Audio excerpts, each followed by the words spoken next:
Okay, good. We're recording, and then so we should have people start joining us in just a moment. But Sandrine, I know that you're attending that the HR conference in the Middle East right now. Can you Yes. tell us a little bit about that? So basically, there's this company called Rushcom. They're conference and training organizers based in Bahrain. And I've been speaking and presenting workshops at their events for a while. Like everybody, they moved online and they've organized the HRM Summit in India a few months back, 2 or 3 months back, which I participated in. And it was very successful. So they said we'll organize one for the Middle East. So today I did a presentation on the behavioral science of reward, and then I moderated a panel on global mobility.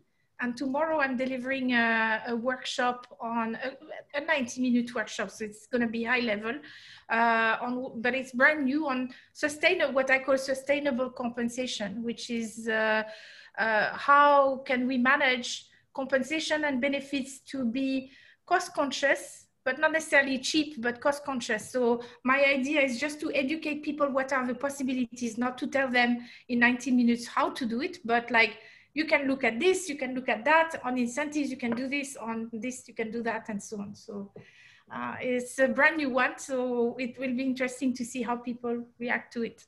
Yeah, that sounds great.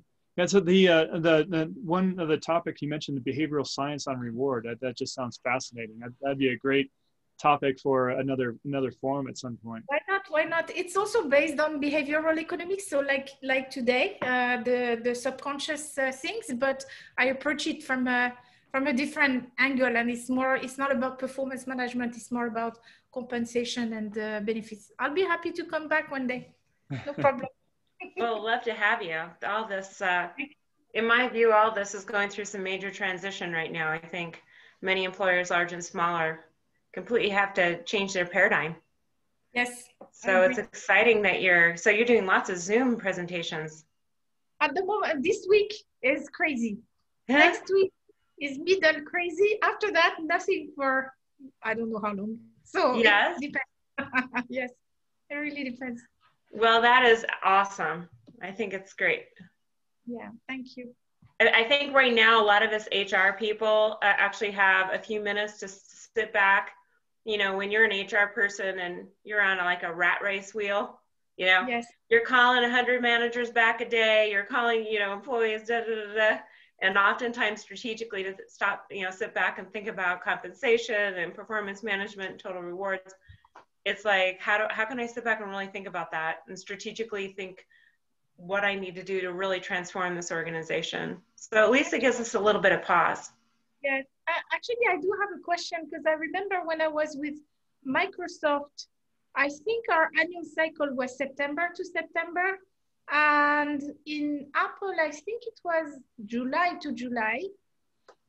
In Europe and Middle East and Africa, it's typically calendar year. So now is year end. So it's a very busy period in terms of, performance evaluations and what shall we do in 2021 in terms of salary reviews? Yes. Big question. Nobody has an answer. So all this kind of stuff. But I think in US it's more distributed throughout the year, right? Well, it can be. It can be, but it's mostly year-end. Calendar year is the most common, but it can be distributed. As a lot of times, what happens is it's almost like a lazy calendar year effect, where they go into Q1 a lot. Yeah. Yeah. That's true. Yeah. It sort of shuts down around December here. Yeah. Well, I think a lot of the HR people, OD people have grand ambitions, and then the finance people are like, well, wait a minute, we need to move us to this degree. So the bigger you are, the more conflict of opinion is. But I would say it's a constant consideration and change and discussion. But I absolutely agree with Sam. It seems like we can never get anything done until after Q1. Yes. Yes. So, I have been having conversations about this role of culture in the pandemic, in terms of people, 90% of the world went remote. overnight. And then where did the culture go, right? My partner and I used to ask that question all the time because we do culture, we're culture specialists. And we would say, well, where does culture go when people leave the building? At night, right? So because people will go, what is culture? And it's like, it's not a separate entity from the people. If the building's empty, and the offices are empty, where does the culture go? And I think underneath that question is a lot of questions about how we actually measure performance in this day and age, because it's so been about your button seat. If you were at work, you sort of got the 3 or the 4 as long as you didn't mess up. Yes. And now it's what we're really having to, I think, rethink even just how we measure performance and what we're measuring, and getting a lot more sharp about that, I imagine, is going to be a big part of the next year. Yes. And I think as well, one of the challenges would be not just what do we evaluate because of the fluctuation or the cancellation sometimes even of objectives. I mean, de facto, even if it wasn't official, but if all of a sudden you can't go out to meet your clients, oops, that's a big problem. So I think there will be that, but there will be also a lot of more of thinking about what is the value of work, and do we need to evaluate on an individual basis all the time? There might be more shift towards collective thinking, especially when it's difficult to evaluate individual contribution, because not everything can be summed in the number. And I shouldn't say that because I'm supposed to be, a big defender of performance management, but honestly, I don't believe we can track everything. And sometimes when we put a number or a KPI, we actually, I know the word in French, we take away the nature of the job that the person needs to do, because then they focus on the wrong thing, so it's not very easy. Interesting. I was reading a quote from, and I guess we're going to start here in a couple minutes, so I might bring this back when Sam, when you and I are having our dialogue. This is from Netflix. I was just doing some reading online, and this was the founding head of HR for Netflix, which famously has this culture of freedom and responsibility as their 2 core values. And she talks about the infrastructure at the beginning for having high performance people in every job. And she said it took us about 4 years. And she goes, I had to get rid of performance improvement plans because that's a dumb thing to do when you're performing. I needed managers that were clear about the work that's going to get done, not how you performed last year. Yeah. And then I had to rethink whether or not to even have an annual performance review. Like, if you're measuring the past, right, are you focused on what people need to do? Mm-hmm. Very, very true. Yeah, that is interesting, because oftentimes I have seen problem employees, disengaged employees, turn around with an effective dialogue about the future versus the negativity of the past. Mm-hmm. And it takes real finesse to be able to do that. And often the leaders I've supported have not necessarily believed in the potential for a disgruntled, burnt, prior, highly engaged, burnt out employee. So it's quite a transition. Yeah. Well, really quick before we start here, I just noticed that Facebook Live is not working today. So, no. Yeah. So I'm gonna have to post this on Facebook afterwards. So we're not gonna have our live feed. So that's unfortunate. Our poor disappointed fans. Yeah. All right. Okay. Well, Wrongs of fans. You're gonna miss that. You leave them a message where to join us on the Zoom then. Well, I think we can get started though, because I know we're recording. Yes. So, hey everybody, thank you so much for joining us today. We are so excited to have you back at our People Strategy Forum. And this has been ongoing for every week at Mountain Time, 10 a.m. And we're global, as you're going to see today. We're all over the world. So today, I want to introduce our hosts. And my name is Shar Miller. I'm a people strategist as well as a career coach. And I'm also an owner of a company that we are applying everything that we are talking about through these people strategy forums. So I like to talk about being a business owner. Sam Reeve is a reward strategist, has been just an awesome colleague of mine for a few years now. He's a CEO and founder of Comp Team, and which Comp Team is the one that sponsors us and has just done a dynamic job supporting all of our work since the end of March. And then Lisa Jackson is a culture strategist as well, more culture than just people. And she is owner and founder of Corporate Culture Pros. And you'll see that she's just got an awesome background in regards to culture. And then Sumit Singla is a people strategist, and he's worked in HR consulting, also talent management strategy, and boy, talk about some experience if you take a look at his background. And so the four of us have been hosting these people strategy forums. And so let's talk about moving forward before I get into our introduction. This is Sandrine Bardot. Is it Bardot? Yes. Perfect. Okay, I didn't say it right. Awesome. Well, before I get into the introduction of Sandrine, I just want to mention that this is a People Strategy Forum. You'll notice down below we have a chat, and we also have Q&A, and we'd love for you to engage. We try to keep these discussions highly interactive, very conversational, and you'll notice that our host today will pop in and out of the dialogue throughout the presentation today. And then we're going to wrap up with a Q&A and discussion at the very end. Then also, you'll notice there's a poll. So we have a gift for you. One is you could have a 15-minute dialogue with anyone that's on the host or also Sandrine.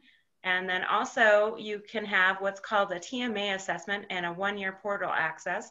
And you'll be hearing about that in and out of the conversation today. And you'll have a free opportunity for that. So just click on that poll anytime throughout the presentation. You can narrow it.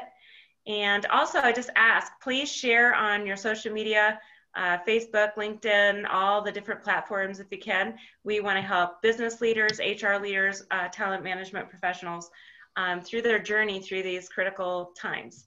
So to talk about today, Sandrine will give an introduction. And she is an award-winning compensation and benefit expert. Awesome career. And so today we're going to go, if you want to go in the next slide, we're going to be talking about common complaints with annual reviews. Believe me, I've been an HR person for 25 plus years. This is one of the biggest challenges and pain points every year. Also, we're going to talk about reducing bias and performance appraisals. And that's going to be very interesting, as well as how we can transform performance management. And then we're going to have an open discussion and questions. So let's go ahead and get started. So Sam, you want to share your screen? Absolutely. So let me get that in place here. I'm so excited to have Sandrine here because she's participated a lot in the forum as well, and also in the reward strategy forum. I know Sandrine is an accomplished rewards professional out of Dubai. So thank you, Sandrine, for joining us. So I'm going to share my screen here. So hopefully everybody can see this. Is everybody seeing my screen? Yes. All right. So basically, I'm going to go through this pretty quickly. Is the annual review? We've heard about the annual review for years now, and we've had problems with its existence and how we've been handling or doing that review on a regular basis. And a lot of it has to do with just the communication around it. But I'm going to go ahead and go through the common complaints that we hear all the time. So one is it just takes too much time, and so this is a little bit of an example of how long some people have done some calculations, but if you're a 500-person company, it can be at least $100,000 in time alone just in doing reviews. Now the big question on that is that okay, yeah, that seems like a high number, but some of this time we should be spending as well in interacting with employees and talking about performance, but perhaps we're the way we're doing it with the annual performance review is the wrong methodology. So we'll go a little bit more into that. Next is the annual review is too long to be effective. We have and I think Sandrine is going to talk about recency bias when we're thinking about the review cycle. If we're setting goals at the beginning of the year and closing it out at the end of the year, a lot of things have changed. This year's a good example, right? And we started this year thinking that we're going to have a normal year in January, And then, boy, what a year it's been, right? There's been a lot of disruption and change. If you have sales plans, we've had to make adjustments on those, and in the way we're even managing. So it's been quite a disruptive year as far as performance. The next thing is that it's very stressful for managers and employees when we're thinking of only having a touch point at the year-end process. There's no way to have a relationship with anyone talking to them once a year and expecting to talk about something that is performance related and can be very personal and feel very attacking. So not a great way to go about things. And if you're a high performer, another thing is that annual review, if you're not a high performer, you can feel very demotivated. So a lot of us are, if you don't get that stellar review every year, then geez, it's like, oh, gee, what did I do wrong, and so forth. And so the big piece here is to ensure that with reviews in general, or just talking performance, you should have a no surprise policy as part of your business. If your employee's ever surprised about the results of a discussion, that's a fault of communication, and it's important that be remedied. The next thing is another common complaint is I lose employees after the annual review process. This is another sign of poor manager communication. So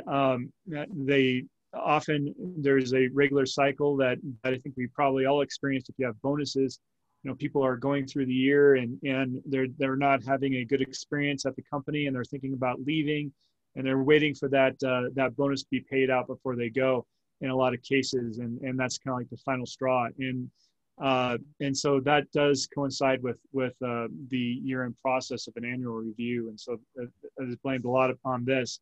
But I would have to say, mostly, this is a sign of bad communication between the manager and the employee. Another thing here is that an annual review, in some situations, it can cause unhealthy competition and can damage teams.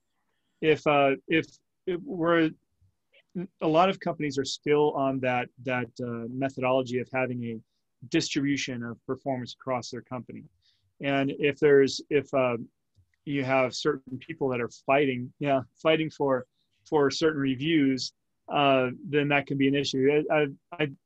It's funny, I even had a story recently. I went to one of my clients, and they were said that I met with a manager, and he goes, well, I just can't, my team's so small, we can't really have a distribution across of performance across my team. We're a small team, and so I'd really like to see that go. And I was like, I agree. You shouldn't have those type of pressures. But he goes, yeah. So to accommodate for that, what we do is that everybody takes their turn of being a bad performer and getting a bad rating. And so we just tell them ahead of time. It's like, oh yeah, well, Joe, it's your turn. It's your turn to get the underperforming level.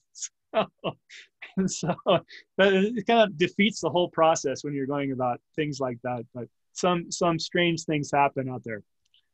The next thing is that and this is a common one, and we were just talking about this before, the annual review process focuses too much on the past and not enough on the future. So I think, Lisa, you were talking about a recent story, I believe. Was that a Netflix article you read? Yeah.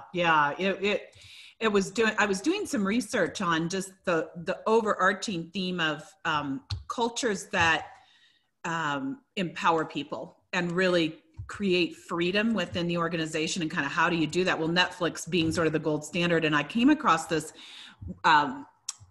article from the founding head of HR for Netflix. And she was talking about how the infrastructure for creating that freedom and responsibility culture, she's like, having high performance people in every job, it took us in HR about 4 years to figure out how to do it.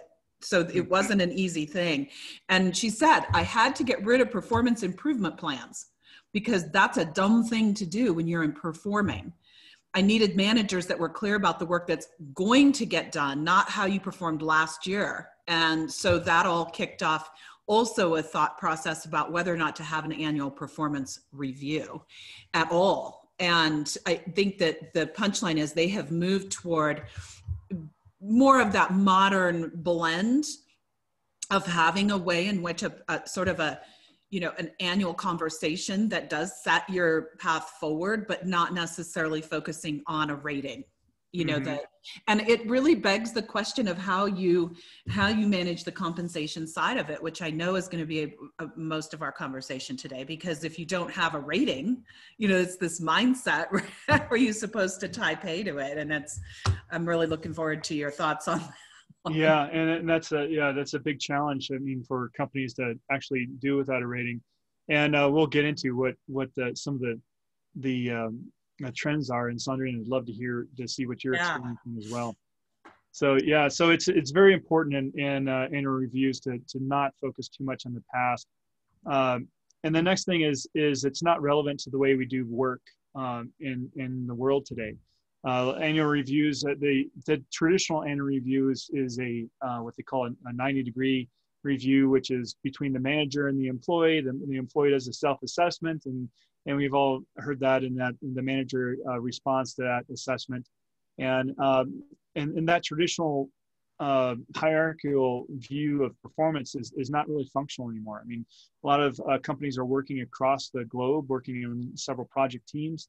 And they need, a lot of times the manager may not even can be completely aware of all those projects that employees on, and how the performance level of that or contribution that employees doing in those projects. So it's not really relevant if we're looking at just a traditional 90-degree review. And then the next is that a lot of times and this is an example of what I just mentioned, a lot of times managers base their ratings on the type of pay adjustments that they want to give to certain employees, and so that can kind of sabotage the performance elements altogether. I mean, if you're looking about, we need to be more focused on what's actually how driving performance and how a person actually contributes to the organization. And so those are the main reason or common complaints. And so now let's talk about what companies are doing now. And one of the biggest things that there's been a report that's been put out for past few years. It started, I think, in pre-2017, which started looking at what companies are doing in the review process. And it's a pretty decent survey, but and it captures what a lot of other surveys in this realm are doing. So the trends are quite the same. And so here, if we look at the trends in the annual performance review practice from 2012 into 2020, we're starting to see somewhat of a trend here. And so from 2012 to 2017, there's clearly a downward trend where about, it used to be almost 100% of companies were doing some sort of annual review process, and that's now down to 75%. And so there's a good 25% of companies that are doing something other than annual reviews. But this has happened to flatten over the past 3 years as companies are figuring this out. There's been some problems with getting away from the annual review process. Early adopters have kind of just, kind of threw the baby out with the bathwater, so to speak, and they got rid of ratings. They did all this stuff, and then they're going, oh, wait a minute, we can't operate with some of this stuff. And they started finding some problems in managing people up and out and doing promotions and so forth was difficult. Doing a pay increase or pay for performance was difficult. And so they started rethinking about, what should we do in this space? And so we're going to talk about that a little bit more in through Sandrine's presentation. So as it turns out, companies are still using, even though they're using some sort of formal performance appraisal process. Even if they get rid of the annual review, they're looking at something else. So typically this may come into, some companies even regress to more stack ranking and having committees to assess performance. I mean, which really extends the performance review time when we're doing calibration sessions across the organization. And so a lot of different trends there. Sandrine, as far as how companies are changing their performance review process and adapting to pay for performance, what have you seen? Well, in my part of the world, which is the Middle East, I have to say that To be honest, I am kind of a proponent of the traditional approach to have a formal appraisal and a formal year-end appraisal, but combined with the more modern, you know, like weekly touch points and monthly performance snapshots and stuff like that. But the big challenge that we face in my region is maybe that managers are a little bit less educated in making a stance on the performance rating of the employees. So there tend to be either everybody's rated at meeting expectations or everybody's a high performer. When I joined my last corporate job, one of the big corporations, semi-government in Abu Dhabi, we had 40,000 employees and we had 44% of employees were rated as above expectation or outstanding. And they were so proud to tell me when I first arrived, and I was like, guys, it sucks. It means your managers are not doing their job to really differentiate performance. It's not statistically possible that out of that number of employees, 44% of them are superstars. So we need to do something else. So I think that in my part of the world, the fact of having calibration sessions, if they are done properly, they create a culture, an expectation that what is performance, what is underperformance, and what is above expectation, and over time bring people to a model where they can get rid of it. Mm-hmm. I was in Microsoft when Microsoft first kind of changed its model back many years ago, and they could get rid of the performance rating because their managers had been doing them in a very professional way for 20 years. So obviously, if you take away the rating, the process, or at least the mindset is still going to be there. It's not going to have a dramatic impact on the performance distribution, let's say. Mm-hmm. But if there's no discipline, it's a little bit different. Right. So. Well, I've mentioned the paycheck model of performance management, pay and performance management in the past, and that's they're pretty influential because they, of course, in the United States, they work with a wide variety of companies and a lot of smaller companies. And what they've done is they've split the way that they look at performance. They spend, you know, half their time is looking about, okay, what happened in the past and how can we make that better?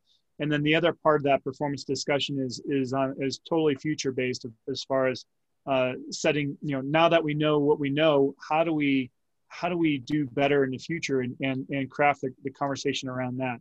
So there's two pieces of that discussion which they recommend on a quarterly basis. Now and they also do a somewhat of a rating on a quarterly basis, but it's very simple. It's on track and not yet.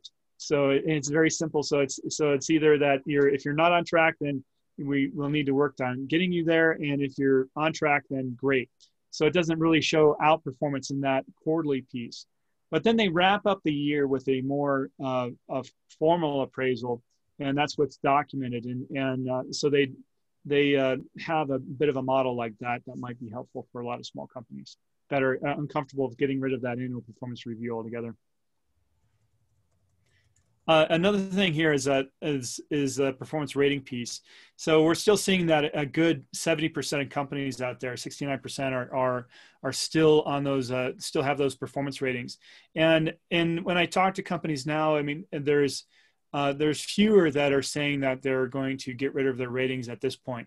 I think that a lot of, in the past 3 years, a lot of companies just came to the conclusion that it's not exactly the rating that the problem is how they communicate and what the rating says. You know, so I do have clients that the ratings are almost all positive, you know, in the way that they're crafted, and they're just they're looking for outperformance, and then they basically have that not yet category that shows underperformance. But having some sort of performance rating mechanism is still the popular method to go. Now, the other thing is I think we mentioned here in that 75% are doing some annual practice. We're looking at a lot of companies are moving towards that half-year cycle as the next step, and then some are doing more quarterly type of reviews. Sam, just on that one, can I come back? There's a little bit of a theme in the chat around this particular, how often, right? 20% are doing half-year reviews and they're gaining in popularity. Is that, in your experience, formal reviews twice? Yeah, these are more formal. These are formal reviews. So it doesn't include ongoing feedback or touch points or check-ins. So those are separate from these stats. Now I've seen this go both ways. I've seen companies that they were on an annual review process, and then they went to a more frequent, like 6 months or quarterly, and they were like, "Oh gosh, it's too much. We can't handle that," and they ended up going back to the annual review. So a lot of this has to do with really, and I'll talk about this, simplifying and improving the process. And the annual review process is clearly broken in a lot of ways, especially of how we adopted it 5 years ago. It was clearly broken. So what are companies doing now as far as talking about pay and performance? So, and I recommend that these conversations are always separate. Unfortunately, in practice, they're not. Most companies are based on the statistics here, are combining these discussions probably out of the realm of efficiency.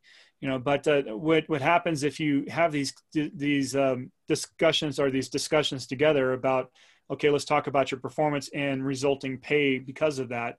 The employee's thinking about, oh my gosh, what's going to happen to my pay? Am I going to get my bonus? Am I going to get a raise? They're all freaked out about that during the entire conversation, and the performance conversation just goes out the window anyway. So it should always be done separately. Performance discussion is a daily event, really. It's where every day we should be talking about, geez, how can we do this better? How can we improve? And then have effective discussions on a regular basis and during those check-ins, and so forth. So another trend that we're seeing is that the increase of technology systems in place is I think this is even higher now than 63%. I mean, it just doesn't make sense anymore to manage performance on a spreadsheet or pay on the review process on a spreadsheet. There's so many tools out there that are very affordable and easy to use. So I'd recommend you look at those particular platforms.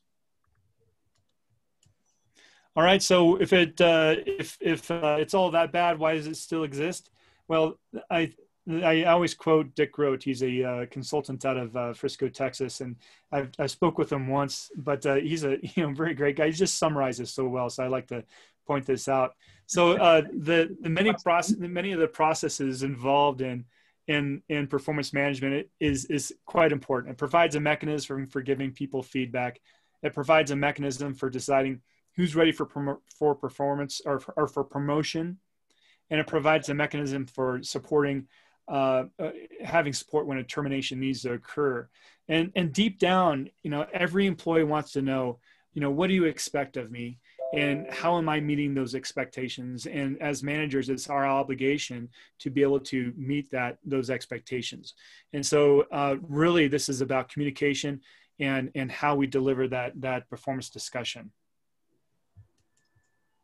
So, if we need to make improvements, what are those improvements?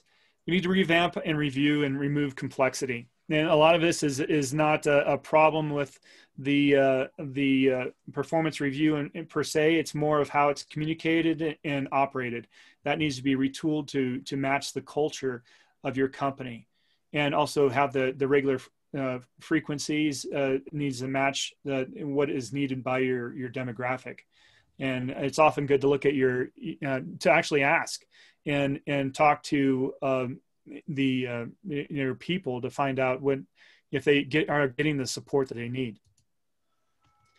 Focus on the future, is that we talked about that.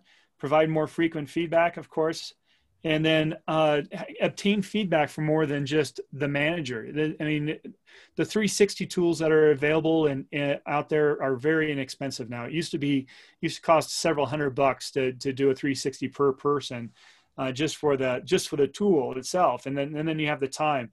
It doesn't have to be that complex, and you can get feedback quite easily. And also recognition platforms will help with this. And then most of all, it's always important to identify your top performers, no matter what you do. If you end up getting rid of your performance ratings, don't forget about your top performers, because the first thing they're going to do, I mean, these are the people that like their ratings, right? I mean, if you consistently are getting a good rating, you're not so worried about it. It's really those people that are not great at getting their meets, or they got a rating that's less than they had last year, that are having a problem here. So in the communication, typically, that needs to be improved. But whatever happens is, don't forget about your top performers. You need to make sure that they're identified and make sure that they're recognized. And then, I guess that goes into the differentiation piece as well. And that's a piece that we're going to talk about with Sandrine in her presentation. So just to quickly wrap up, I think the big piece on this that is, if you're still thinking about removing your ratings, the most important thing to do is just to say, can our managers operate without ratings? Ratings gives managers a structure, and yeah, nobody wants to be labeled. That's absolutely true. And if you can find a more positive way of communicating instead of labeling about performance feedback, that's great, and that's the way we should go. But you also need to make sure that your managers are trained and seasoned and coached to be able to communicate these effectively.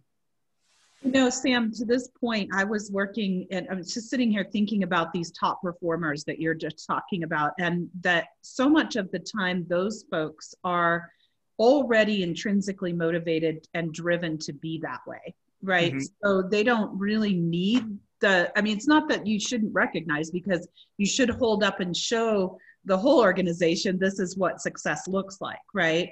Yeah. But I think I was working at a culture project with an organization that had a lot of, let's just say, average performers, people who were going to do the job, and the company itself and what they didn't need stars. Right? They needed solid people who could come and just get the work done. And so I think that some of what I'm trying to get at here is that this focus on high performance is often somewhat of an intrinsic thing that people either come to the table with a certain way of, this is how I am in the world and this is what I care about. Were you a B student in school or an A student, you know? And I wonder if a lot of this overly focus on performance is really just missing some of the opportunity to have different kinds of definitions of what performance even means in a company. I think that's a great point. So one thing is that, you know, when we talked about motivation, I think last week or the week before, and of course, most companies, I mean, ideally we would like to have all employees that are intrinsically motivated, that like to do what they do and they have a passion for it and so forth. The reality is that we may not have that in our organizations. We may have a mix of people, and we need to think about the best way to motivate and perform them, to get that performance from them. But is that a problem? I mean, in other words, if you've got the person who's coming to work every day and because they need a paycheck, right? Yeah. And they don't have a bad attitude. They're just there doing their job. They're kind of quiet about it. You know, they sit back, and there's a huge number of those people in every organization that are actually getting a lot of work done, mm-hmm. You know? Yeah.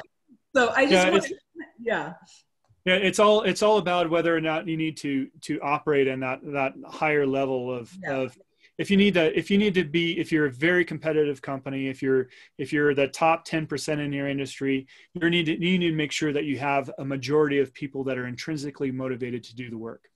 I mean, that is simply the strategic piece of accomplishing that.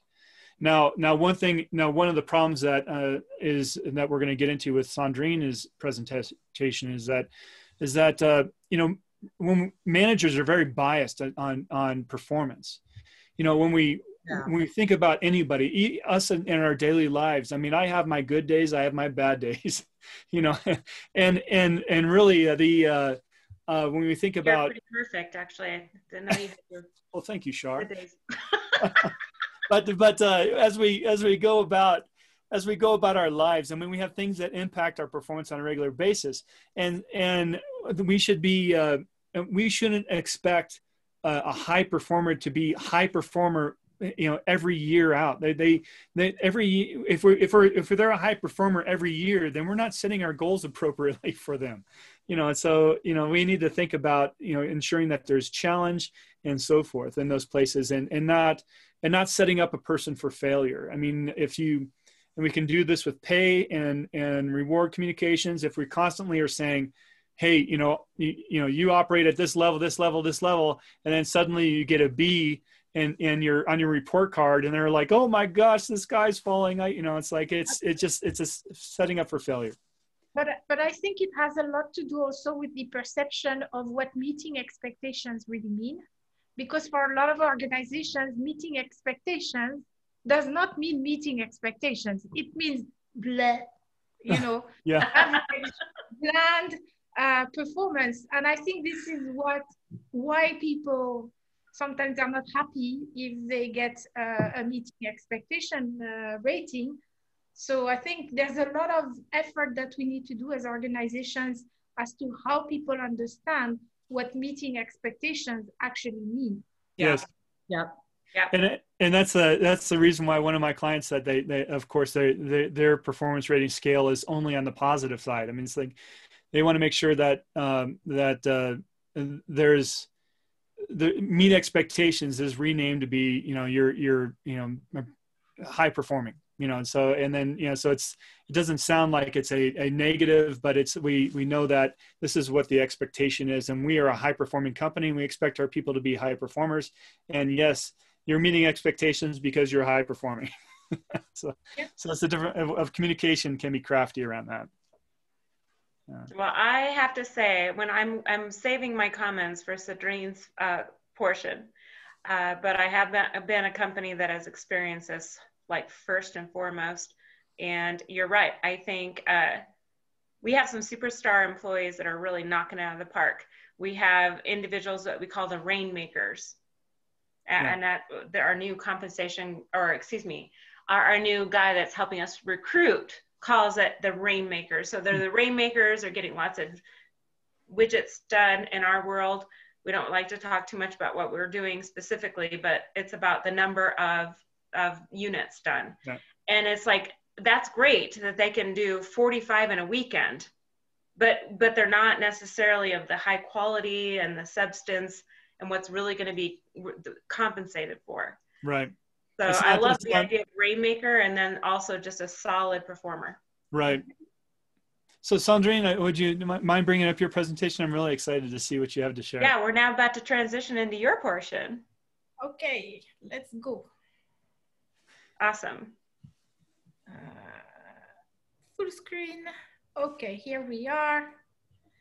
Okay, super. So on my presentation today, I'm going to be talking mostly about bias that we have, the subconscious bias that we have.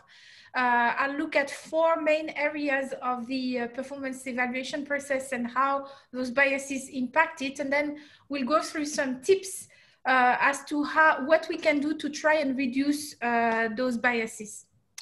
So first of all, we have to be aware that everybody is biased, even if we believe that we're not, even if we've been through training against bias, we're still biased. We might be a bit less biased, but we're still biased. And the whole point of that is because it's subconscious, we're not necessarily aware, we're not aware of it. So, but that's a really important thing. And actually, I took this image from Google Rework, and Google has a whole training against bias for recruitment, for performance evaluation, and all sorts of aspects of life in the workplace, because it's an ongoing effort that we all need to lead. And why is that important in the context of performance management? Because for the most part, we still have, if we have bias, it will have consequences not only on the performance rating, but very often on the increases, the promotions, the career opportunities. Sometimes some trainings are reserved for the top performers, some career evolutions, some assignments and so on are also linked to that. And we also have an impact on the motivation and the engagement of our employees and potentially on the employee turnover. So it's very important that we try and reduce this subconscious bias. So I'm going to first, as I was saying, go into the different types of biases. And the first section is about looking at the performance period. So the first bias is the recency bias. And that's when we all have the joke of saying, hey, don't upset the boss in the last month of the year, otherwise your performance rating will be bad. And that's because there is this recency. Hey, I remember I had a fight with you last week, therefore you're bad and you're below the expectations. So that's the first bias. And it's often combined with another bias, which is called the availability heuristic. So a heuristic is a mental shortcut. It was popularized in books such as Thinking Fast and Slow by Daniel Kahneman. And basically the availability heuristic is about because something is recent or it has a high emotional impact, it will be the first thing that comes to our mind. So if something out of ordinary and negative happened at the end of the year, there is a lot more risk that we might be biased against the employee. And the opposite might be true. Something really great happening at the end of the year might also have that positive effect. May I interject here? I'm just going to comment now. So I do know, I have experience working at one point I had like 3,000 leaders at any given time. And we were going through a performance transition, which I know that you're going to talk about. I was working in a major healthcare system. And I dealt with a lot as an HR leader, as a business partner, HR person that was supporting leaders about that recent bias. Because oftentimes, the leader didn't even have anything documented throughout the year. And if the leader had, unfortunately in the nursing profession, the span of control was almost impossible sometimes, where the nursing director would support 30 to 50 nurses or nursing or healthcare professionals. And so the nursing director was just overwhelmed with the fact that they got to get all these performance appraisals done. And yeah, they remember so-and-so was late to this meeting and so-and-so, you know, had this mistake with a blood draw or whatever it was, nursing wise. But they also struggled because they didn't have anything documented throughout the year. And it's interesting in the chat, I noticed there's a lot of conversation about these frequent performance check-ins, so that recency stuff does not happen. And you can go back and remind yourself what those performance indicators were throughout the year, right? Yes. I know you'll talk more about different approaches. Yeah. You have to get it documented. Yes, I agree with that. And nowadays there are software that allow for that. But if you don't have software, one of the things that I've done personally for me, for my whole career, was at the end of each week, I would go into a special tab in my Outlook. I created a task in Outlook, and I would write down every single activity which over the course of the week had taken me more than 2 hours. Why? Because 2 hours is kind of a quarter of a day. So it's not like a 5-minute conversation, but it starts to become a significant enough chunk of time.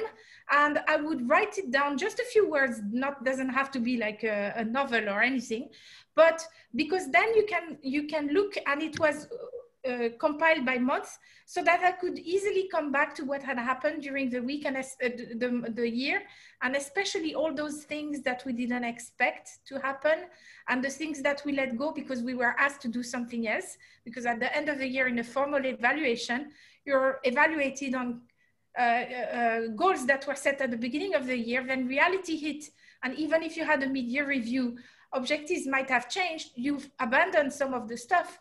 Manager will say, hey, you didn't do it, but then you go like, but I did that instead. So it's a good way for you to remember. So documentation, you can do it also in a very informal manner, but it's better to have that with the manager.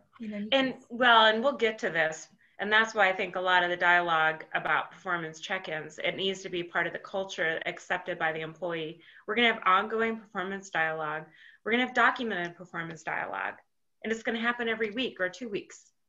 So, you know, it's not going to be a surprise, but I definitely understand. I mean, that's why I think there's so much angst and anxiety about our performance eval, because we have no idea what the manager is going to bring up, or director, whoever is going to bring up about your performance. They're going to remember that day that you showed up, you forgot about the meeting, you forgot about the Zoom call, or whatever it was. So actually, stress goes down when people are getting more performance discussion, more frequent performance discussion, or performance coaching with their manager. The stress of talking to the manager about a problem or about a want and need or a need for support goes down in terms of stress, because then you establish that relationship on a kind of a deeper level. And obviously with the manager, then the relationship improves, and you feel more comfortable when the manager says, hey, I need to talk to you. You don't go into a heart attack thinking, am I getting fired or something like that. So that helps a lot, definitely. Yes. Oh, I've been there. You know, you're sitting at your cubicle and your boss walks by. I need to talk to you to 7:30 in the morning. Then all night you can't get to sleep. You can't sleep. You're like, oh my God, what's he going to talk to me about? And if you're a B+ student, which I have been, it's like, oh, I'm going to have that one assignment I just quite didn't hit. Exactly. Yeah. All right. So another effect that we have in terms of evaluation over the performance here is the opposite of the recency bias, is the primacy bias, which is the first impression. And that's why we also always say that first impressions matter, because they do tend to stay in the mind of people. So if you did a good or a negative impression, that might have an effect on how the manager perceives your performance at the end of the year. The next effect is called the spillover. So it's kind of an expectation that whatever your performance level, especially if it was extremely good or extremely bad in the previous cycle, is going to be again extremely good or extremely bad, which is not necessarily the case. And as Sam was saying, actually doesn't reflect very well even on the manager, because an employee who's a superstar should have still a good performance, but if you increase the complexity and the complexity of what they're dealing with, or put them a little bit outside of their comfort zone for them to grow their skills and so on, they should not necessarily always be performing at the top. That doesn't mean that they're not a good performer, but that they're growing. And in the year that you're growing, you're probably not as perfect as when you know everything about what there is to do. So we have to be careful about that effect as well. Yeah, I think this is that one is a common bias I see in a lot of companies, and they really are afraid to give a lower score a lot of times. And I recently challenged them. It's like, if that's the issue, I mean, you're not really having good conversations with your employee, and you need to make sure that you're setting expectations better throughout this process. You know, anybody that, you know, if you're constantly given that praise, that good feedback on a regular basis, and I mean, it starts to become not meaningful, you know, or it seems to be disingenuous. So, I mean, we need to make sure that when we're talking to our high performers, they know why they're high performers. I love the way you did X. You performed so great during that meeting because of, you know, Y and Z, and, you know, it's a very important part of the communication process. Yes, yes. Okay, the next. Oh, I think Sumit was going to mention a comment. Sumit? Oh, I think he's on mute. Sorry. Oops. Oh yeah, we can't hear your microphone there, Sumit.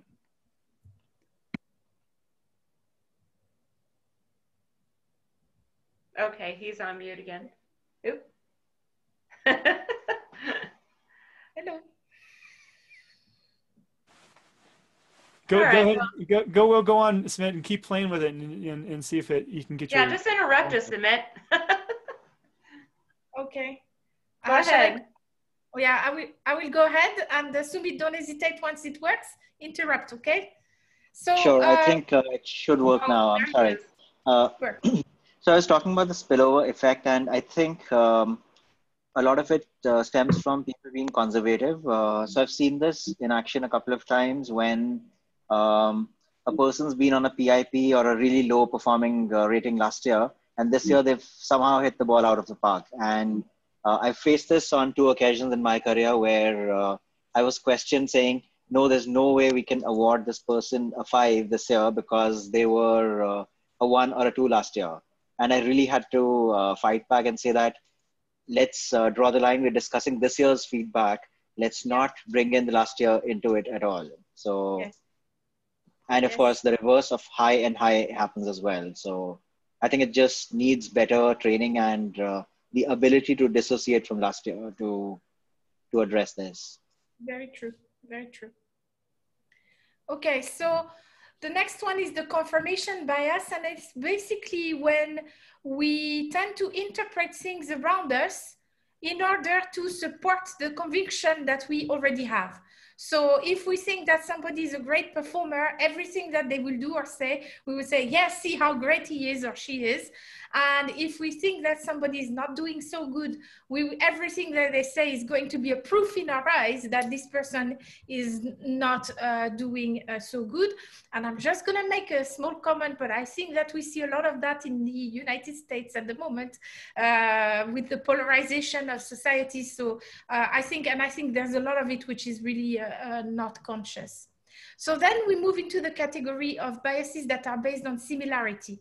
So as HR, we've all heard of the halo effect, which is if we have a characteristic of somebody that we think is good, we think that the whole, all the actions and all the behaviors of the person are also good. Or it could be the opposite, which is the horns effect, which is in the negative way. The other one is the affinity bias, where we tend to notice that managers tend to give a better rating to people who are like them. So it could be in terms of personality. So extrovert manager will tend to give higher ratings to extrovert employees. But it could be also in terms of skills. You know, if you have 2 engineers in a team of non-engineers, they might, you know, gang up or something like that. So we have to be aware and careful of that. And another one is the conformity bias, which is basically where if everybody says Sam is great, the manager will maybe not always say, hey, I'm going to stand up and say, well, Sam needs to improve on this or that. It's actually Char that I think who is the best on the team, for example. So we have to be careful of this conformity bias as well. No, I'm just teasing. Sam is great. I totally agree. I have been in those conference rooms where you look around and you're like, interesting, because everyone in the room looks a certain part and are afraid to say anything negative.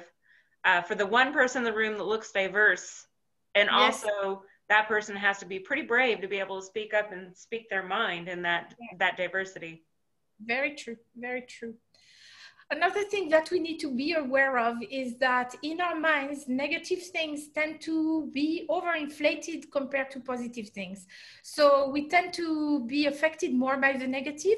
So we have to be very careful also when we are evaluating something negative that happened during the year in terms of performance, that we don't make look a small mole look like a mountain, you know, in terms of negative, in terms of the perception that we have of the whole performance throughout the year. So, okay, I have to interject here because I do know a lot of leaders are they struggle just with the tactical form of sitting down and putting together their performance evaluation. If they do the traditional performance evaluation, oftentimes they're sitting, and I have to sound this way now, I sound negative, but it's oftentimes like the night before, the week before, they're scrambling to get these performance evaluations done. So what you're saying here is that oftentimes those negative memories or negative biases come back when we're trying to evaluate somebody. Yes. So it's really kind of, it's really setting yourself up as a leader for failure to be doing this last minute so that those negative biases are all that permeate your mindset while you're trying to get this performance evaluation filled out, correct? Yes. Completely. And it's something that we experience in daily life as well, because there is kind of a trauma which is done by something negative, while something really positive is very good, but the impression doesn't necessarily impress on us in the same way. Well, something negative, I think it has to do with how the brain is trying to react to stress and protect ourselves. So we try to remember bad things so that they don't happen again, so that we're more aware of circumstances and stuff like that, you know, from the time we were in the jungle and we didn't want the lion to jump on us, you know. So, hey, when I walk in the savannah, I need to check if I see, you know, something moving, otherwise I might get you know, bitten or even eaten. So you have to be careful of that. And I think this has to do with how the brain has been structured to remember those negative things so that we're more aware of the circumstances. And unfortunately that we're now not in the same circumstances. I mean, sometimes work is a jungle, but not that much. So yeah, we have to be careful of that as well. All right, well, so, let's get to some of your ideas here, solutions. Yes. Okay. Do you want me to jump to the propositions or go through the? I just say for timings wise, let's just quickly go through the next couple slides so we can. Okay. So I'll go very quick. The next slides are about evaluating everybody the same. Either everybody's doing good and everybody's meeting the expectations, or being super nice, the leniency bias, or being super strict. Strangely enough, that's often the head of audit or the head of finance who are on the strict side rather than the leniency side. So those are important as well. And then there are personal representations. So we need to be aware that culturally, we have, as societies, we tend to focus more on personality and attitudes for women, while for men, we tend to focus more on behaviors and accomplishments. So we have to be careful how we evaluate. And we hear the talk about women having double standards, you know, if they're more assertive, being perceived as aggressive, while a man would be seen as a hero and so on. So we have to be aware of that. And we might be also impacted by stereotypes. So this is the stereotype of the French person, for example. So we have to be careful of that as well. The idiosyncratic, I want to spend just one small minute on that, rater bias, because it's a very important one. Basically, when a manager is evaluating somebody, if they have skills that they're not really good at themselves, they perceive others as who are doing those skills, demonstrating the skills, are being higher.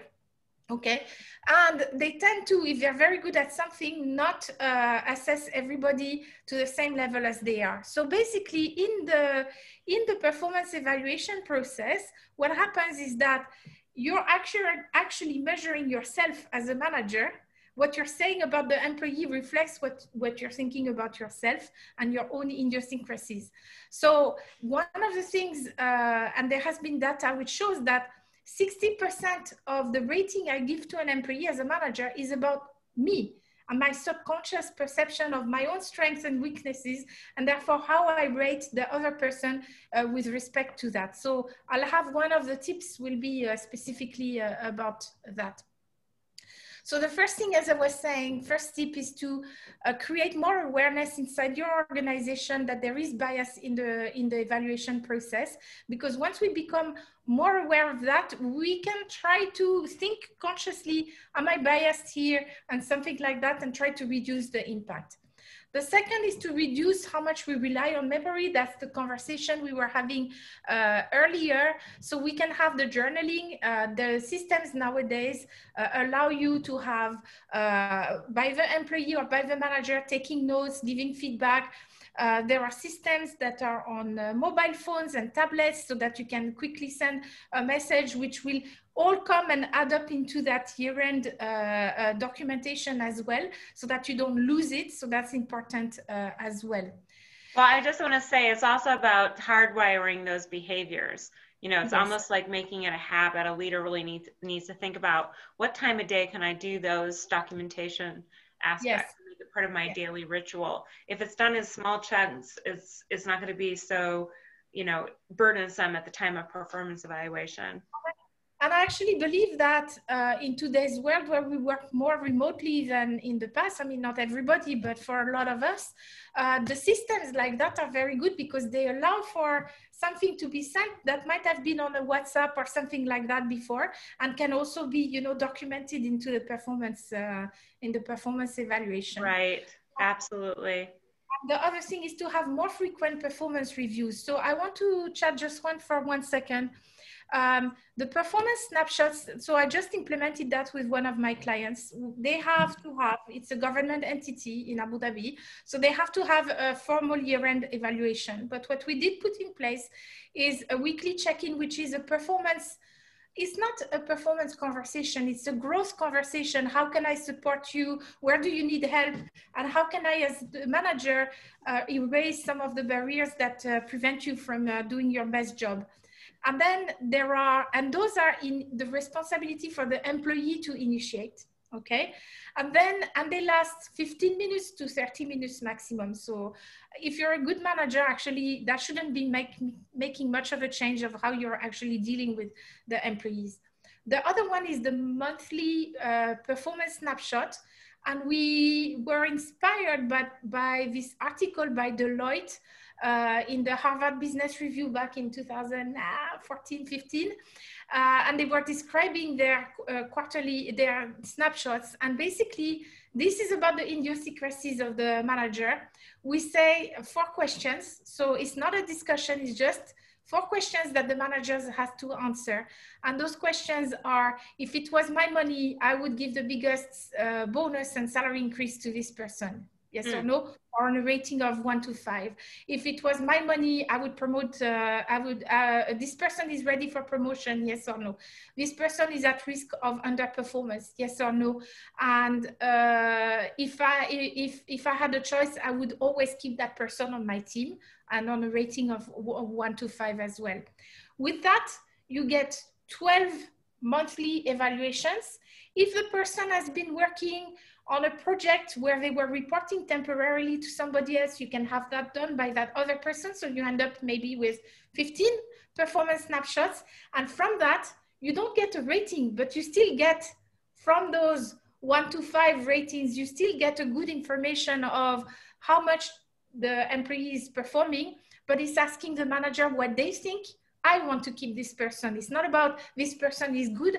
And it changes completely because in the head, subconsciously, the manager is much more relaxed because it's about him or her and they know what they want. Do I want to keep this employee? Is he or she a fantastic employee or is he more of a difficult person to handle? Very, very Wouldn't you say it's great to do that? I mean, I don't know if you mentioned this, but just to have it as a quick thing on an app that the manager just in time. Exactly. And so then they get a quick survey every month. 5 minutes maximum for the manager, and he doesn't have to have the conversation with the employee. That's not a conversation with the employee. That's a performance snapshot. It also reduces that you can say, hey, no, I don't like this employee at the end of the year. And then you look back and you're like, oh, but I put 4.5 out of 5 on average for the first 11 months. Okay, we had a fight like last month, but overall this person was doing good. So, you know, that also reduces this kind of recency or primacy biases. So I think as long as we can make it as easy as possible for the manager to do that, I think just the time right there at their fingertips. Tools nowadays are so easy to use, so intuitive with great user interface and so on. I'm saying I'm not involved in any of them, but I've seen some of them and they're really, really fantastic. I mean, they even have a form of gamification and stuff like that. That's really cool. Yep. So the other thing is to monitor the performance feedback data. So basically that's for us as HR. Looking at how managers are rating their employees and looking for outliers, or on the contrary, if there is no variation in the ratings, so that we can try to identify if potentially there is somebody who has some kind of bias in how they rate. And obviously you can use multiple raters to try and reduce the influence of just having one person giving feedback on an employee. So that reduces the risk of halo effect and similarity bias and so on, because when you have different people rating or evaluating somebody quickly, you know, you will have less of that coming into play. One point which I've liked, I read that on a blog one day. They were saying, you know, instead of having a 5-point evaluation scale, what you could try to evaluate is how often you see the competency behavior. So is it consistently that the person is exhibiting this behavior? Is it sometimes, is it seldom, or is it on a regular basis? And I think this was interesting in terms of, instead of saying I'm giving a 3 as meeting the expectations, that's a little bit more like making sure that I think of examples as a manager that I can rely on to say, hey, this is how I'm going to evaluate. Another one is to revise the rating scale. So to avoid the central tendency or the leniency, you can just simply eliminate the middle option and you have only 4 performance ratings instead of 5, where typically most people end up in the middle. Or what you can do is still have 5, but have 3 of those ratings that are above the expectation, and that will help you to truly identify here in this top performer section, those that are truly the real top performers, because now the manager can say, hey, these 2 here, the average, is actually the equivalent of the 3. I call that meeting the expectation. Then I have people who are doing a bit better, people who are outstanding, and I have my superstars that I put there. So that can help. You have to do a lot of education when you do that, but I've seen that in a few clients. I personally don't really like, but it's a possibility, the 4-scale rating, because I don't believe that. I mean, if you look at distribution curves, most of the people are still in the middle. So eliminating the middle option is kind of unnatural in a way. But if you want to force people to really decide if you're more focused on managing your extremes, that might be a good thing to do. Absolutely. I definitely am changing my company's rating scale. I love that second option. Definitely. Okay. It's a matter of having a conversation about it. Yes, upfront and transparent and honest. Exactly. So we've talked already about sharing feedback for growth on those weekly check-ins and so on, instead of just looking at the past. And that's, I think, what we were discussing earlier. And looking at multiple aspects of performance. So basically, are you looking at just an individual? Were they supported by others? Are they contributing to the success of others? Are they good at one thing, but really not good at something else? So that's trying to limit the effect of the halo or the horn effect, trying to make sure that you're not looking at just one aspect of the person to say, hey, like I was saying, oh, you speak very well, therefore you're great. And if you can't express yourself very well, then you're not doing a good job. Okay, that's not really fair. So again, I've already covered that, evaluating the intentions of the rater. So that's what I was saying. So I found also on the Culture Amp platform, there were some examples of the kind of questions they might ask in that performance snapshot, which is only for the manager. So I would always want this person on my team. I'd award them the highest possible compensation increase and bonus. I would hire them again. They're ready for promotion.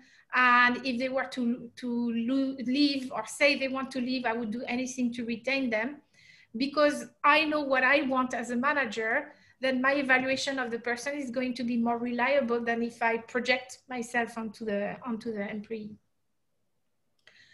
Finally, you have calibration sessions or moderation sessions. I know a lot of people don't like them. I've actually seen them as being super useful in lots of organizations that are actually not really good at talking about talent. So by having a performance conversation between the managers, the peers of peer managers of the employees, what you get is, first, you reduce the single evaluation risk, because you have multiple people giving feedback. You get a better definition, as I was saying earlier, of what are what does it mean to be meeting expectations? What does it mean to be below? What does it mean to be above? And the first year is atrocious. I mean, honestly, as a personal experience, it's a terrible experience. Everybody's in pain. The managers tend to arrive. They're not ready. They're not prepared. But if you have a good HR, forcing them to go into that conversation, the following year, that manager who was saying everybody's on my team is great and then got pushed back from their peers, they don't want to be embarrassed by the other managers again. So they're going to be already differentiating a little bit more. The one who's too strict, who has received pushback as well, will now be told, hey, you know that we all know that this guy is your superstar. You cannot say that he's just doing the same job as everybody because you're afraid that if you say he's great, he's going to want to leave or he's going to get promoted and he's going to transfer to some other team. You have to recognize your talent.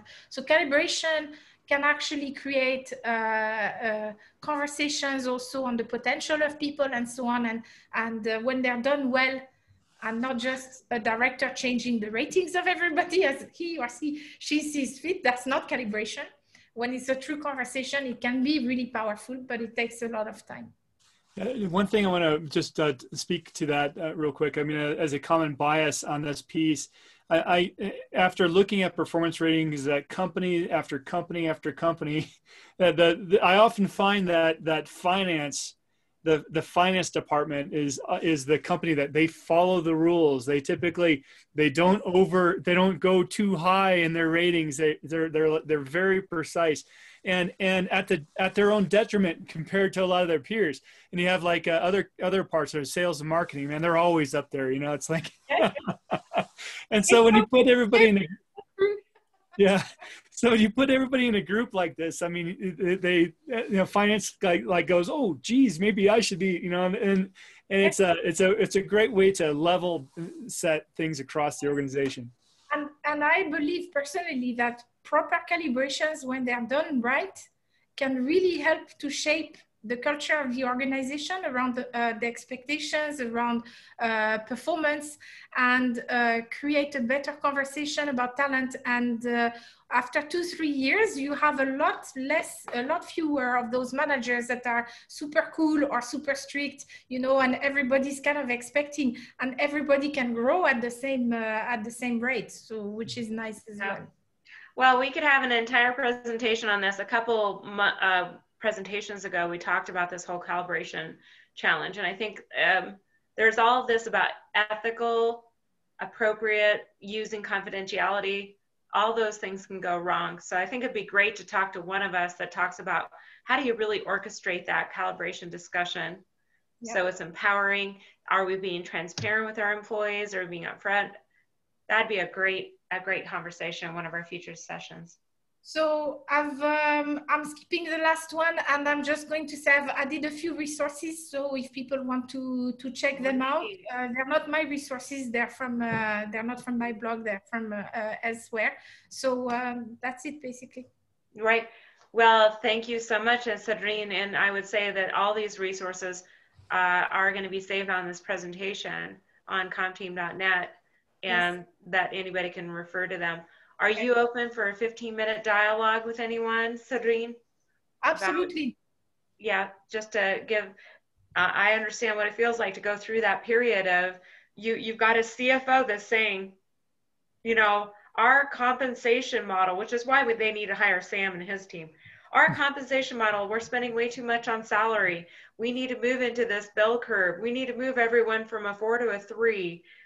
Believe me, I have been in that situation. Culturally, when you have 9,000 employees and you're trying to figure out how to talk about, how do we move, like, we're not all superstars. We're not all, you know, top performers. We may be all average, you know, it's okay to be average, but it's that whole mindset of, I don't want to be a C student. I don't want to be a B student. I want to be an A student. So it is a real challenge to change that culture. I agree, and I think you're making a very good point of relating it back to the education system, because how we evaluate people starts in the education system. That's the first place where we get some formal evaluation as a human being. I mean, we get feedback from our parents, but the stakes are maybe not the same. But at school, you know, like it can be, oh, very bad, you have to retake the same year, or you fail your exam or something like that. And so that's what makes it difficult to change that perception of the meeting the expectations. And that's, I was saying earlier, we need to have a lot of conversation around that.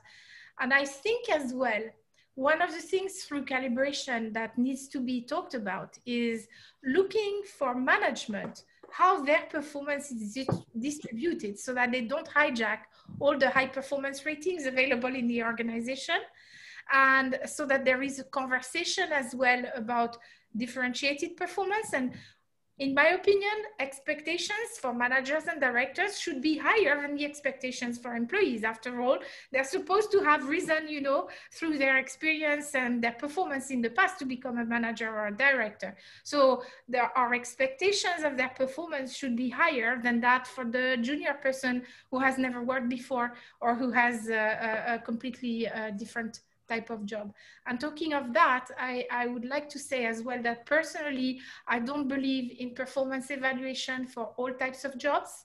There are lots of jobs where you're part of a team, it's collective performance. And if you think about manufacturing, if you think about supply chain, if you think there are lots of jobs where it's actually the whole team that should be evaluated, not necessarily, it's very difficult to evaluate the individual performance.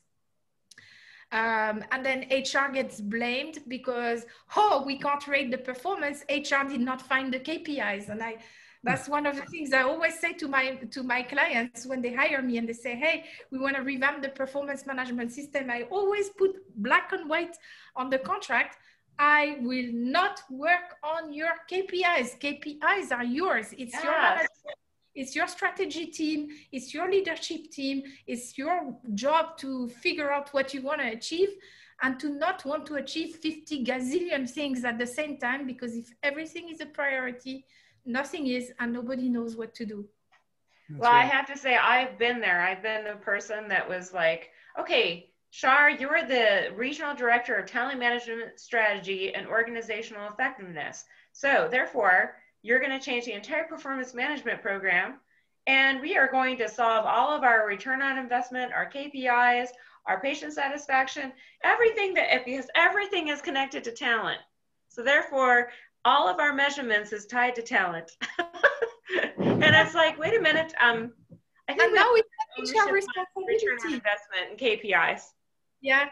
And now it's an HR responsibility, not a managerial responsibility. Talk about abdicating their responsibilities. Yeah. Well, I believe it is a holistic, I call it the connect the dots approach. So when I was doing that corporate job, I was bouncing from the strategy department, the service excellence department, the patient satisfaction department, HR, OD, all of those departments, trying to connect that and to say, we all have ownership in changing how we manage our talent management strategies and performance management strategies. So what you're talking about is so meaningful. I mean, I think it's about how to translate that, how to convert your numbers, your metrics, your KPIs, and convert it into your talent performance. And it's not easy. It's not a overnight thing. It's going to take probably multiple years. Really, it's a transformation that doesn't just happen in 1 year. Yeah. So. Well, we have a lot of great questions on the Yeah.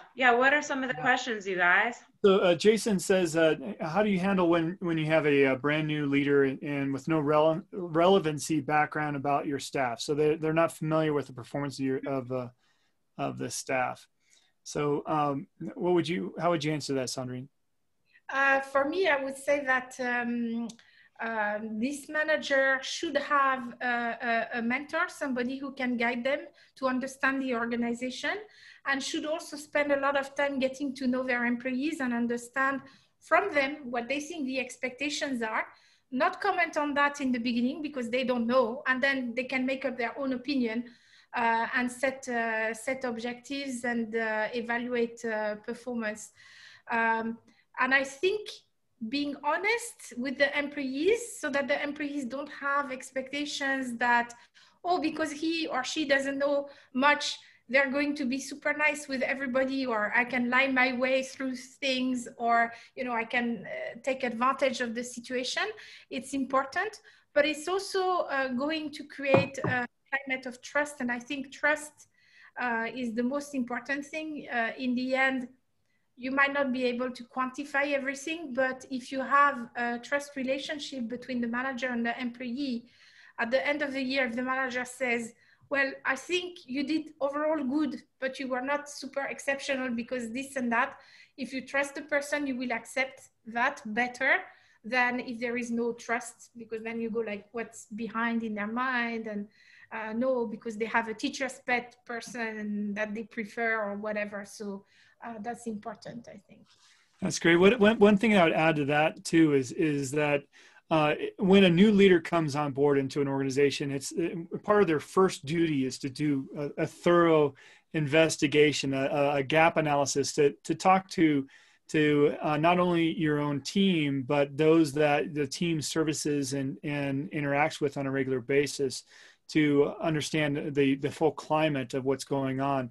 And so this is strong alignment with how you would do a 360 review as well, and why it's a good idea to have a multi-rater process in play, so that you can get different opinions and it's not just reliant on a new manager, for instance. Yeah. And just to add to this, so I've been part of two organizations where they did away with the bell curve, Accenture and Deloitte. And the process we followed to avoid situations like this was that every employee would have a career counselor who would not be in a reporting relationship with the person. So for example, if let's say as a manager, Sam is my manager on one project, Lisa is my manager on another one, Shar could be my career counselor, where she doesn't really have skin in the game as far as my performance is concerned. And her job would be to moderate the discussions, collect feedback from Sam and Lisa, and tie it together at the end of the year to present my case in front of what's called a consensus committee. So not a moderation committee really, more of a consensus committee. And I'd also put out some of the questions that a manager would be asked. So managers were typically asked 4 questions at the end of a project. One being, would you, if it were your money at stake, would you be happy giving the individual the highest possible compensation increase? And it's a 5-point rating scale.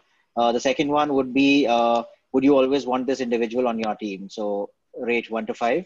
The person is at a risk for low performance, so a yes or a no. The person is fit for promotion, a yes or a no.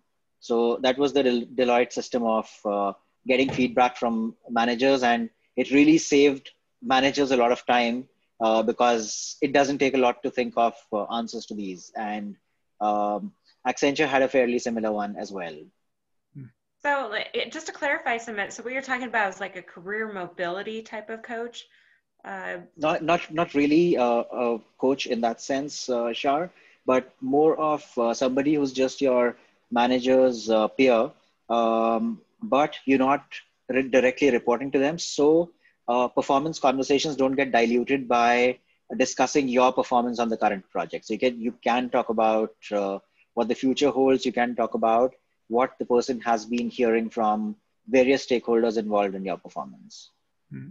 So the leader would be very much need to be that central integral part of being that career coaching outside of it, which also Absolutely. means letting go a little bit of the fact that you have a superstar employee that you want to keep forever, that guess what, they may get promoted or move to a different position within the organization, and that's totally okay.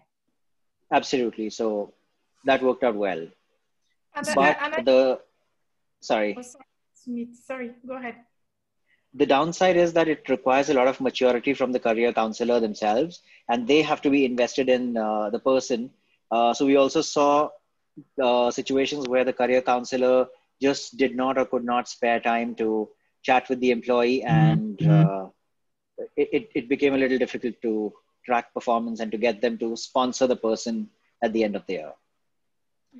Well, you know what? That's also happening in our high schools, or even the career counselors for our youth don't even have the time to provide that coaching.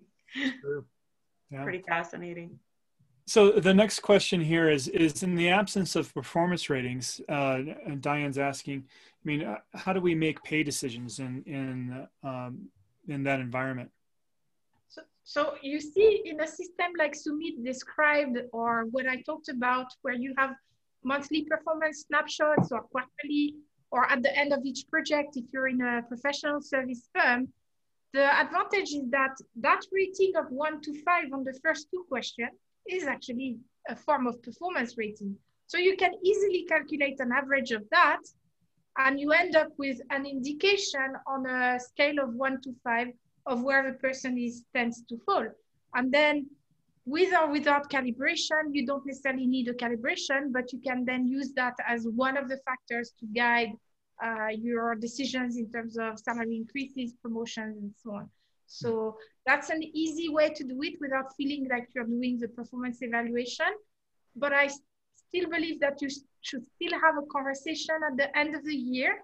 And it can be a quick one, because if you've had weekly conversations or every 2-week conversations with the employee, at the end of the year, the recap can be done quite quickly. This doesn't have to be very formal, but employees deserve and need to have that feedback to understand overall, what is your perception, you, my boss, of how I've done throughout the year? I've heard multiple small conversations, but overall, what do you think? And where do I need to grow? What do I do well, and so on. So I think that's still important to have that, even if there's no rating. Yeah, and another thing to consider is that you know, more and more, especially in the United States, employees are sharing their compensation at regular times, and so in the absence of feedback, you know, what an employees are going to do is they're going to compare their pay increase with their peers.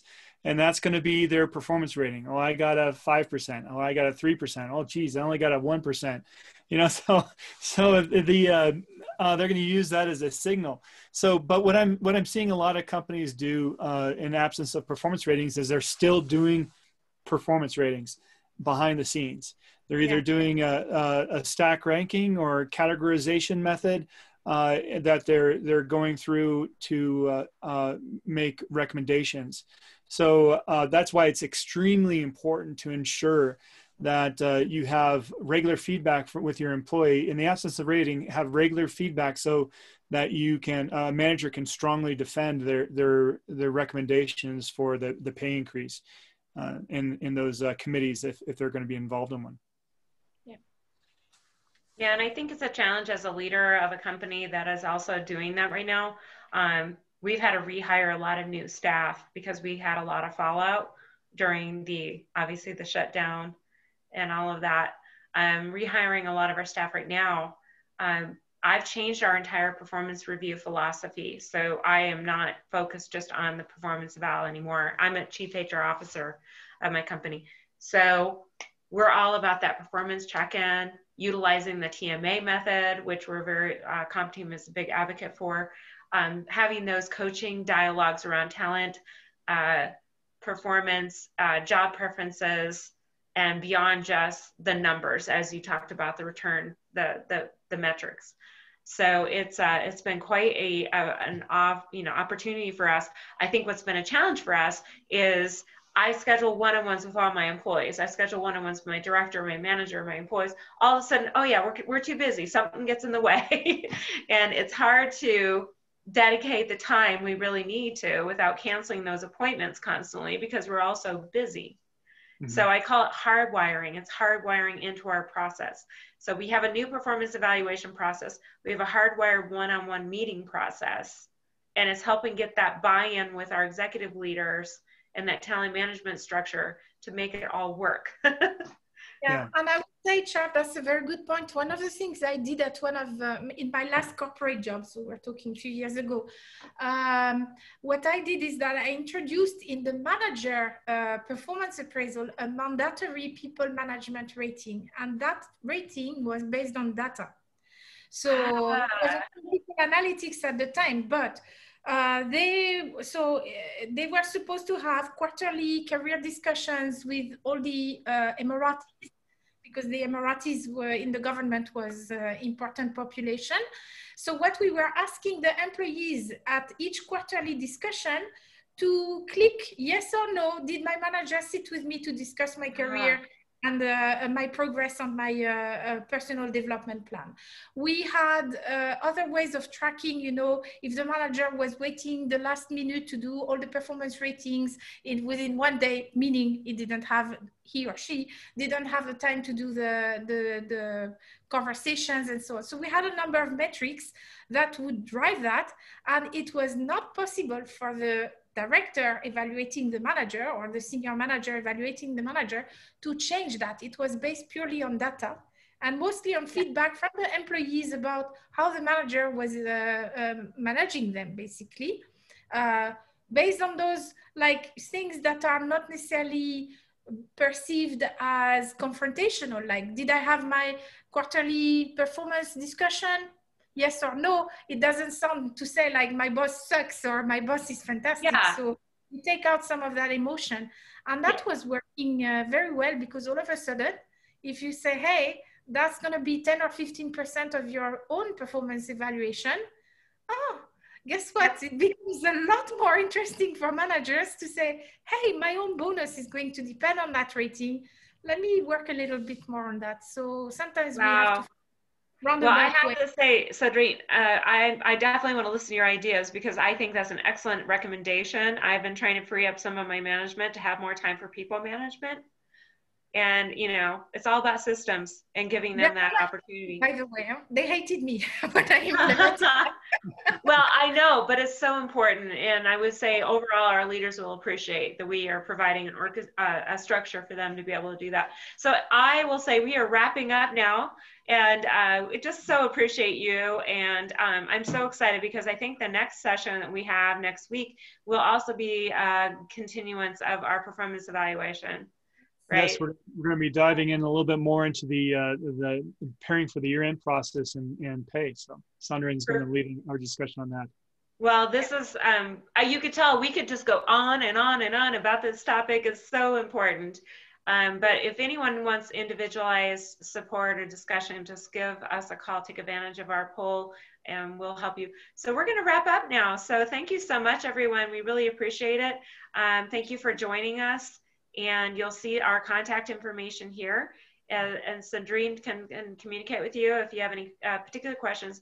And then also Sam Reeve here at sam@compteam.net. We have a TMA method, and I highly encourage, I mean, what a gift if you take advantage of this TMA method. You'll see what we're talking about behind the scenes. When I keep talking about how I transform my company from performance management and talent management strategy, it is the TMA method has really helped. So just email us at sam@compteam.net, and then you'll help us get that going. Right, Sam? That's right. Right. And so also please share our LinkedIn, our Facebook, all of that. Help your leaders, talent management leaders, and colleagues during these critical times. So I just want to say thank you all. We'll see you guys next week, compteam.net at People Strategy Forum, and we'll see you, Sandrine, next week. Yes. Great. Thank you very much. Thank you. Thank you. Bye. Bye-bye. Thanks, guys. Take care. Bye. Bye, everyone. Bye. Bye.